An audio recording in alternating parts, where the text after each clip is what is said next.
Welcome to the Kitsap Literary Artists and Writers and its monthly author showcase. I'm your host, Mark Miller. Today, from Bainbridge Island, we have author Jennifer Wilhoit. She's visiting us this month at the Bremerton Kitsap Access Television Studios. Jennifer writes inspiring books about creativity and nature. Welcome to our broadcast for Kitsap Literary Artists and Writers. I would like to shake hands. Thank you so much for having me today. Okay. I'm going to start out here real quick. You have a degree in environmental studies. How did this lead you to become a writer? Because that's, to me, when I hear environmental studies, I hear this, boy, that's a degree, you know. So how did you wind up in writing? So in graduate school, as you know, we have to do a lot of writing. That's part of the passing of the tests to get the degree. And as I started doing that and also working in an interdisciplinary field, I realized, oh my gosh, I have been writing. I'd wanted to be a writer since I was 12 years old and never had the courage to really say that I am. And so once I was in grad school and doing a lot of writing and starting to get little publications here and there, I realized, oh yeah, I really am. I'm writing. But most of all, I think it taught me how to think. Grad school taught me how to be a critical thinker and a decent researcher, and I bring those skills very much to bear on my writing now. So you're writing, but like for PhDs and stuff, and I did it in government when I was in law enforcement, you're writing criminal complaints, you're writing factual stuff and everything. So then now you're trying to write, though, more for the general public. And I guess what I was kind of get at is how did you make that transition from writing PhD and, you know, like you said, you know, going before a committee and pushing your ideas and stuff and everything so they'll give you a PhD, and then writing out for the general public? Well, thank you for asking. That's a really good question. And I think it was really a process that took a number of years. Part of it was I was in a life transition, having finished grad school, but not having moved into this next thing that I'm doing now. And so I had a lot of time to journal and write and explore on the page what was happening for me in the world and personally. And so I started making the translation that way. But I have to also say that in my doctoral work, I was encouraged by a mentor, a committee chair, who really was not into the academies, and I kept wanting to use all those words I knew, and she kept saying, no, why don't you write for a friendlier audience? And so I got some good practice. The master's degree had been very academic speak, and by the time I got into the doctoral work, the concepts were more elaborate or complex, but my writing was becoming more accessible. And over time, I've really had to kind of offer my writing out to people, friends and family, and then the world, and get some feedback. And that's how I made that transition. So would you say bureaucracy has a tendency of sometimes stifling creativity? I think it allowed me to be creative in a different way. But now I just, particularly the book that I just have out, my third book, Writing on the Landscape, I really just decided to write it how I wanted to write it and to let all the other voices go, and that was very freeing and wonderful. And now that you've mentioned your book, most authors get stuck. We have what they call writer's block. And this book specifically deals with how to get us unstuck when we're having problems writing it, because we have this expression that when you write a book, it becomes your baby. It's like giving birth. And so if you have writer's block, I can imagine then you're going into labor for 4 days. So then kind of explain how you help us get unstuck from this writer's block. So my practice of working with people, so I'm an author, and then I have this business, Teal Arbor Stories, where I work with people, and mostly I work one-on-one, though I also go to conferences and make presentations and do workshops and that kind of thing in groups of varying sizes. But mostly when I'm working with a writer who's stuck, or a person who's stuck in a life issue, which is also work I do, we meet one-on-one, and I first of all just have to listen to where they are and what's going on, and then using all of the tools and all of the practices from a number of different disciplines, including ecology and the natural world, and just try things until we find what works. And so my clients learn to be very honest about this thing you offered, this really worked, this other thing not so much. And so over a period of time, we're able to gently, slowly, easily move them into writing. And for some, maybe they've written part of a book and they're stuck and they don't know where to go next. And so I'm able to just get them writing, even free writes on a page, and that can sometimes just be enough to loosen people out of the stuck And of course, place. this applies not only to fiction but nonfiction. Doesn't matter what you're writing. Exactly. So when you're utilizing, I guess, your experience with the environment out here and everything, getting people to go out and experience nature as a means to help, like you said, kind of, I guess you'd call it jumpstart a little bit of creativity, get them going again. That's kind of like, I guess I would say it was one of your bases for what you're trying to do. Yes, and I really believe that connection we make, so I facilitate experiences, I guide experiences where people can have an experience out in the natural world, however small. Or I bring the natural world to them in the form of photos I've taken of the natural world, or objects from nature, up into boardrooms and skyscrapers in the city of San Francisco. I've actually done this. And to either bring the nature to them or to take people out into the natural world, once they connect and once they have an experience that they can make meaning of, a little story, then they've connected back with something in themselves and they're able to tap into the creativity that is the natural world. Let me put a little bit on, I like to put people on the hot seat. So when you're in front of a boardroom and you're actually sitting there, like you said, trying to explain this to you, what has been some of the initial reaction? Because you've got people there that maybe they're sitting there and they're making 5-6 figures and they're worried about making their next big sale or their next big stock option or whatever, and then you're trying to do this. What has been kind of some of the initial reaction and then the reaction later on once they kind of get your idea of what you're trying to do? So a lot of people, the second part, answering the second part of that, is that often people will see, oh my gosh, there was a connection that I was able to make between this pine cone I chose for this particular writing activity that you wanted us to do. And the first part is, I've had attorneys and mediators and people who have a very, they're not out putting their hands in the mud every day like I am. Yeah. And so sometimes there's a little bit of wondering, but often what I do, rather than going into some conceptual explanation, which doesn't ring true for a lot of people, is just providing and facilitating an experience. And then people go, oh, yeah, something happened there. It might be tiny, but something happened. So your overall journey led you to form Teal Arbor Stories. I probably just mutilated that name. It's Teal Arbor Stories. Teal yes. Arbor Stories. Yes. Okay, pardon me. It's okay. Explain what this is and how you relate to the challenges any of us have in writing, in the writing world. So we writers talk a lot about writing for outcome. I'm going to write this book, I'm going to write this essay, I'm going to write this blog, I'm going to write X, Y, and Z. But really what I do, people come to me and they say, yeah, I think I want to write my memoir, or I have this novel and I'm kind of stuck and I don't know what to do next.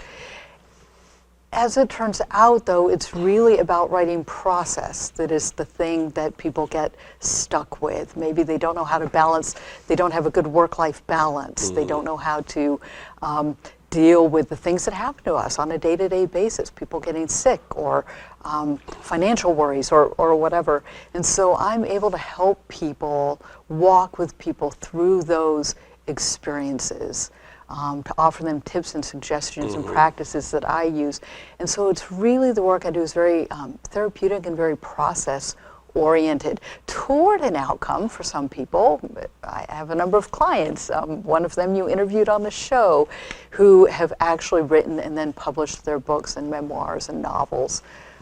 But mostly what I do is really work with people in the process. I love doing that. Then I guess the question I would have is, how did you wind up from environmental sciences into what, to me, like you used the word therapeutic, sounds like definitely more of a therapeutic bent. I don't see environmental scientists as running out and all of a sudden, could you sit down and talk to me about how do you feel about this?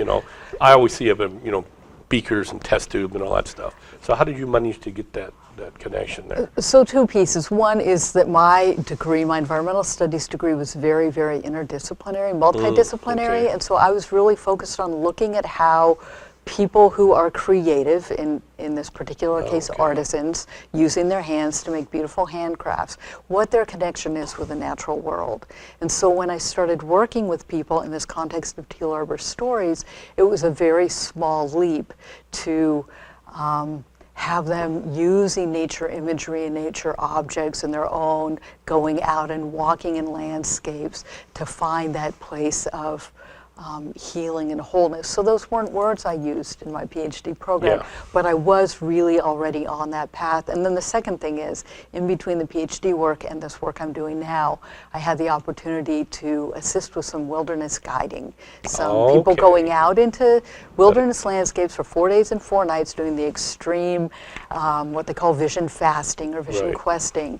And so in listening to the really deep, powerful stories and seeing the transformations that happen for people, not only was I touched by that and having gone out on my own, but also I was able to realize that not everybody's going to go out and not eat with no shelter alone for 4 days and 4 nights in Death Valley. So how can I make something that's more accessible for folks? And so that's what I'm doing now. We might be at a local park, or we might be at an arboretum, or in a garden space. Did you deal with the Native American populace, especially around the Northwest? I have some, but my work is really pan-cultural, pantheistic, and so I really try to meet people where they are rather than imposing some kind of structure or religion or spiritual perspective. Because my job is to help you or whoever where you are, not to If give you ask you my something. partner in crime, Peter, there's no help for me. So most authors that we've met are driven to become known in the world of storytelling. We love publicity. But your book has another set of goals. Could you kind of tell us about those goals? Yes, in particular, this book, Writing on the Landscape, it really, as I was thinking and preparing for this interview, I realized what I really want is to give people practices that they can use to become lifelong writers, whether it's journaling or novel writing or books or memoir for their grandkids. And also to really inspire people. That's what I really am trying to do, I think. Though I didn't really know that when I wrote the book. Well, for us especially, because we all came from different career fields, when you get into the writing later in life, it's quite often a big change from your original career. Have you uncovered anything in your life, since I guess you've kind of made a transition, but you're still using some of your tools? But what is that kind of your life, something in your life that writing itself has exposed? So my answer to that is very long and varied, but in short, I will say I've gotten answers to things, including how to put together a website and what the pieces are to convey to an audience, to insights, to self-understanding, healing. I I think through writing with my hand, literally my hand with a pen in it across the page, I learn about myself and I learn about the world. And then now, having some years practice now, decades doing that, I'm able to take those experiences and offer them now back to the world. So I'm not just taking and learning from myself, but I'm able to offer this out to other people. So we as writers, we create characters. And in fact, one of the things that I say, and some of the other people I work with say the same thing, characters take on a life of their own, and they start, I say they come from an alternate universe and get into our brains and won't let it go. So then how do you explain, in reference to the characters, in reference to utilization and becoming kind of one with nature, and how that affects the ability of the writers, to craft their stories and things like that? So there's this huge, as I call it in this book, a treasure trove of inspiration and awe and lessons and learning in the natural world. And so if we can expose ourselves a little bit in a way that feels comfortable enough, maybe pushing an edge a little bit, I think we can access even the voices of our characters for people who are writing fiction. Also, I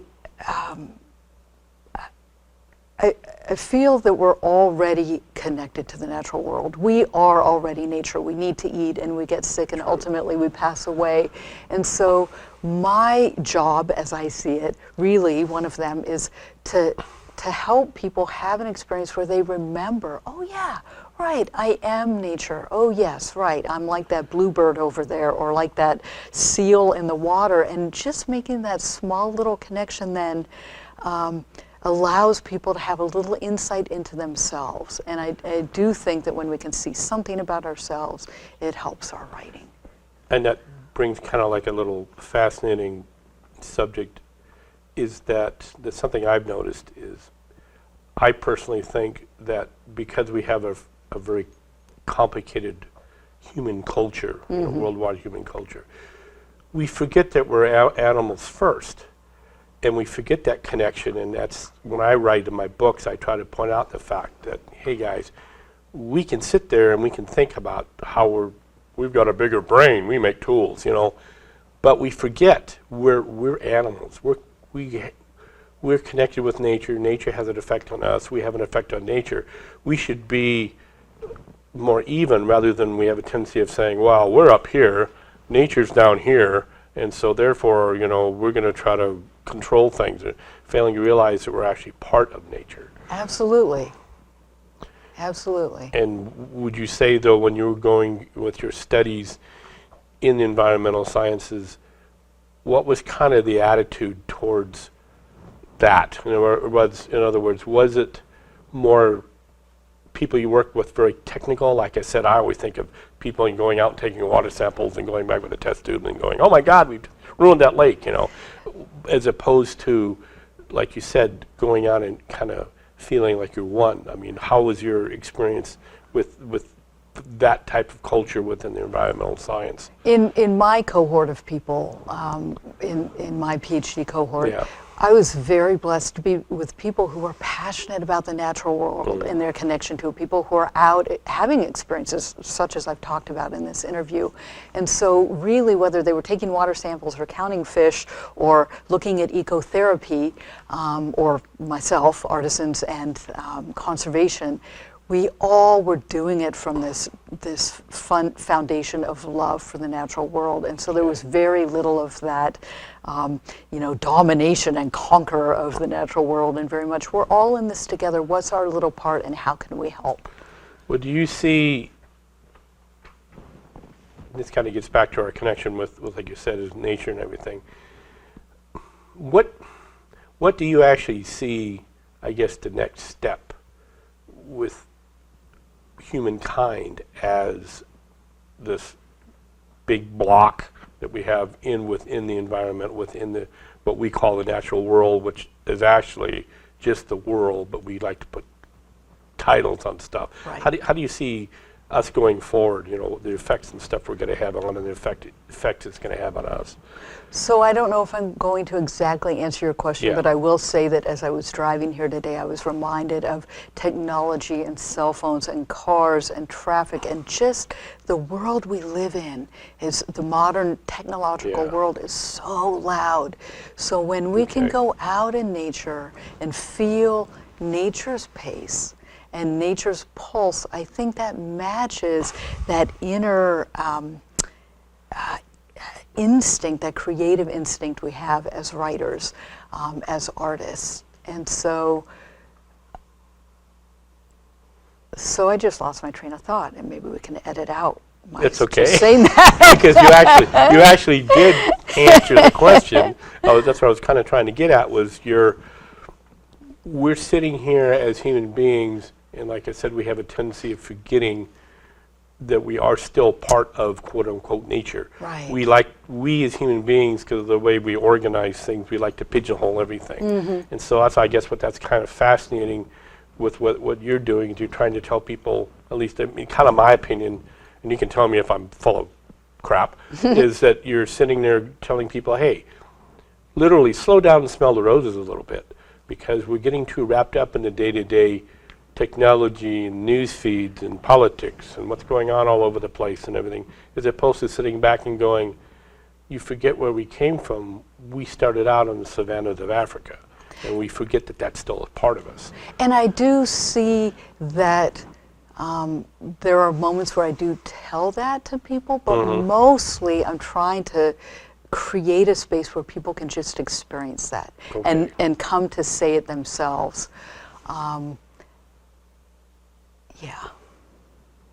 To feel that and to have that direct, tangible connection.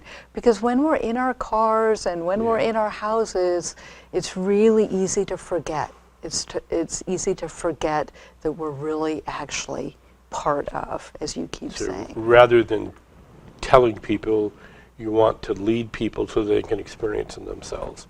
And then they say, oh my gosh, right, yeah, I had a man say to me, a person I was working with a few months ago, I'm working with him now, a few months ago he said, oh my gosh, I am like that tree over there.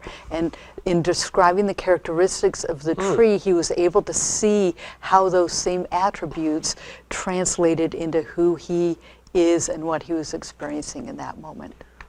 Who publishes your books right now, and do you have any marketing secrets, which goes back to our non-natural world? So this book is sort of self-published. I have 2 prior books that are with a boutique academic publisher. They're not very accessible just because of the price point, though they are on Amazon. And I have some current book projects that I'm working on, and a co-author and I right now are talking about what we're going to do for the next ones.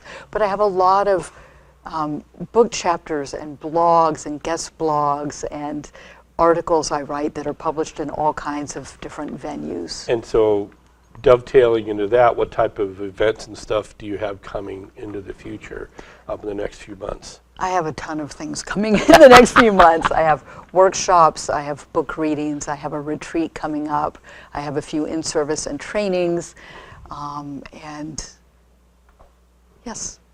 So if a book club or other organization wanted to invite you to speak, or anybody just wanted to get a hold of you in reference to your expertise and experience, how would they get a hold of you? So the best way to find me, to actually reach me, is through email, and there's a contact form on my website at Teal Arbor Stories, and people can find me there. And I do understand that maybe some words are floating above my head right now with the links. Once again, human technology is being what it is. Wonderful. You're having all these little floating little notices up there.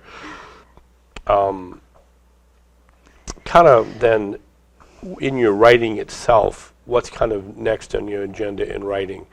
I take it primarily you write nonfiction, but have you ever thought of also going and maybe writing a fictional story, tried to get some of your stuff across? I did when my nieces and nephews were young, and I actually have a nephew having a birthday today and a niece having a birthday tomorrow. When they were young, I wrote stories for them, children's stories, based on, of course, the natural world.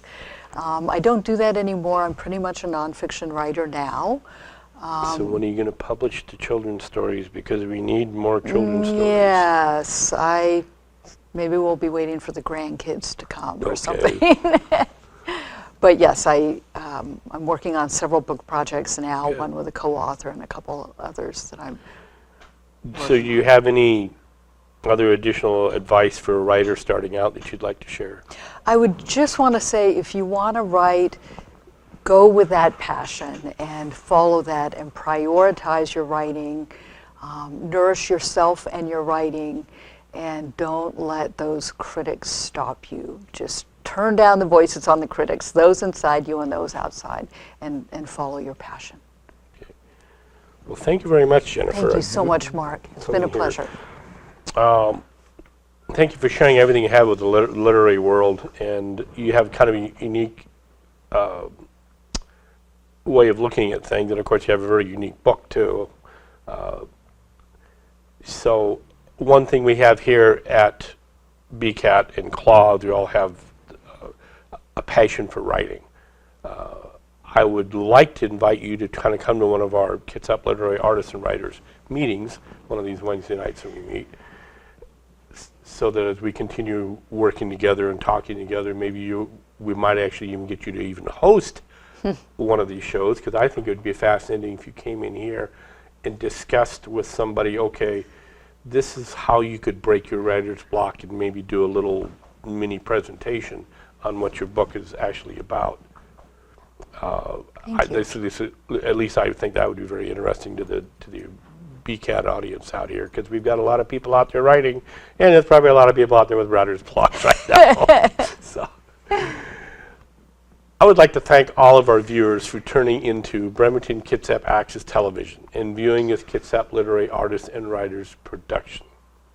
I also wish to thank once again the BCAT staff on cameras and in the director's chairs. Our broadcast is scheduled for Saturday evenings at 6 p.m. on Wave Cable Channel 3 and Comcast Channel 12. You can also view a live stream on the BCAT website.